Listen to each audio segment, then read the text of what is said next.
जयते हथ अल्लाह जुआ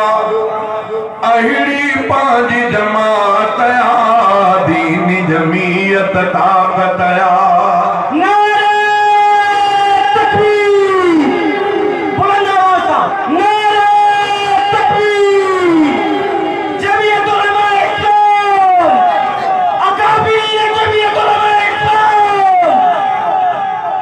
दीन जमीयत ताकत आ नेक नसीब क़ियादत आ जयते हथ अल्लाह जुआ अहिड़ी पांजी जमात आ दीन जमीयत ताकत आ आलिम फाज़िल रहनुमा जंहिंमें बुज़ुर्ग अणगणिया सच्चा क़ाइद सर बसर सजन माण्हुनि खे वणिया सच्चा क़ाइद सर बसर सजन माण्हुनि खे वणिया कहिड़ी वेही तोर कजे सजन तां सिर भोर कजे शिरक कुफ़्र ऐं बिदअत खां जिन कई जाम बग़ावत आ दीन जमीयत ताकत आ नेक नसीब क़ियादत आ इन पूरे पाकिस्तान में अहिड़ी नबी तंज़ीम आ हर पासे खां हक़ जी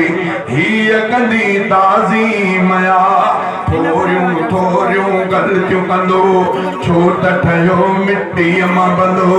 माण्हूअ खे हिते रखणी बसि नियत साफ़ निहायत आ दीनी जमीयत ताकत आ नेक नसीब क़ियादत आ जंहिंते हथ अल्लाह जुआ अहिड़ी पांजी जमात आ दीनी जमीयत ताकत आ दीनी जमीयत ताकत आ नेक नसीब क़ियादत आ जयते हथ अल्लाह जुआ अहिड़ी पांजी जमात आ दीनी जमीयत ताकत आ इंशा अल्लाह मुल्क में आणींदी शरई निज़ाम पांजे जमीयत खे वजल